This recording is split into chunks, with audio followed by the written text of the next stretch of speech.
The boy who returned every winter on the edge of a quiet village, surrounded by snow-covered hills, lived an old woman named Maria. She was known as the kindest soul in the village, always smiling, always helping, always giving more than she had.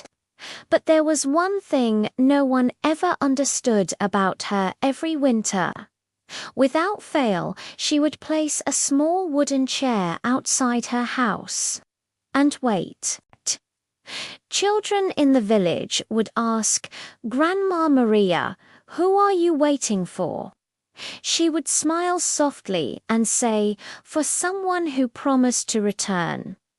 Years passed, and yet no one ever sat on that chair. One winter evening, the wind howled fiercely, and snowflakes danced wildly through the air. The village was silent, everyone locked inside their warm homes. But Maria sat outside on her wooden chair, wrapped in her thick shawl, staring down the snowy road with hopeful eyes. A young man named Alias, who had recently moved to the village, watched her from his window. Curiosity tugged at him. Why would an old woman sit in such freezing cold? Why wait for someone who never came? Finally, unable to ignore it, he walked outside and approached her gently. "Mother," he said softly, "why are you out here? Come inside before you fall sick." Maria smiled as if she had been expecting the question. "I'm waiting," she said, her voice warm but fragile, "waiting for a boy who once saved my life." Elia sat beside her. The cold bit into his skin, but something about her presence felt calming. Maria looked into the distance and began her story. Many years ago, she said, there was a terrible winter, far worse than this one. The wind was cruel, the nights were endless, and the snow fell and fell until the world turned completely white.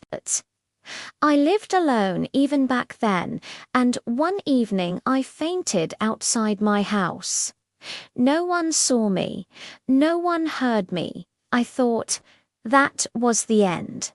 Her voice trembled slightly, but then, out of nowhere, a young boy, maybe 10 or 11, appeared. He saw me lying in the snow. He lifted me with all his strength and dragged me into my house. He lit a fire, wrapped me in blankets, warmed my hands with his own, and stayed with me the whole night. Elias listened, mesmerized. When morning came, Maria continued. "The boy told me, 'I will come back every winter to check on you.' And then he left." Elias frowned. "Did you ever see him again?" Maria shook her head. "No, but I believe in promises, and I believe that people don't forget kindness." Elias felt a sting in his chest. He wanted to tell her that the boy was never coming back, that maybe he had forgotten, or grown up, or moved away. But something about her hopeful eyes stopped him. Winter deepened, days passed, nights grew colder. Yet every evening Maria sat outside with the wooden chair beside her. One night, a storm hit the village.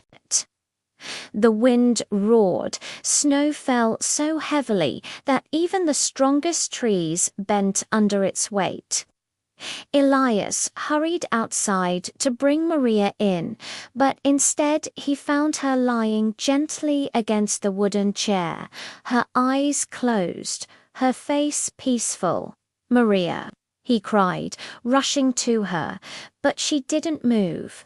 She had drifted into a quiet, eternal sleep, waiting, even in her final breath, for a promise made long ago. The village mourned her deeply. They buried her on a hill overlooking the path where she always waited.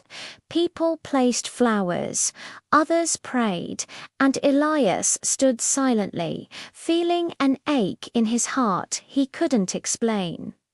Days later, the storm passed. The sky cleared. Snow shimmered under the sun like diamond dust. And then one morning, Elias saw footprints, small, light, delicate, leading from the forest toward Maria's grave. They were too small to belong to any villager, too light for a grown man. He followed them carefully. The footprints stopped right in front of Maria's gravestone, where a small wooden toy, hand-carved, old, weathered, lay in the snow. A little wooden bird. Elias felt his breath catch, so Fee came. The villagers gathered, stunned. No one had seen the boy. No one knew where he came from or where he went. The footprints were fresh, made only hours before, yet no child in the village could have traveled in that storm. Maria had waited her whole life, and somehow, in a way no one could explain, the boy kept his promise. Every winter after that, the villagers found something new at Maria's grave: a tiny wooden flower, a carved star, a delicate snowflake, each one handmade with precision, each one left quietly in the night. No one ever saw the boy, but every winter he returned, and the village understood, finally, why Maria had never stopped waiting.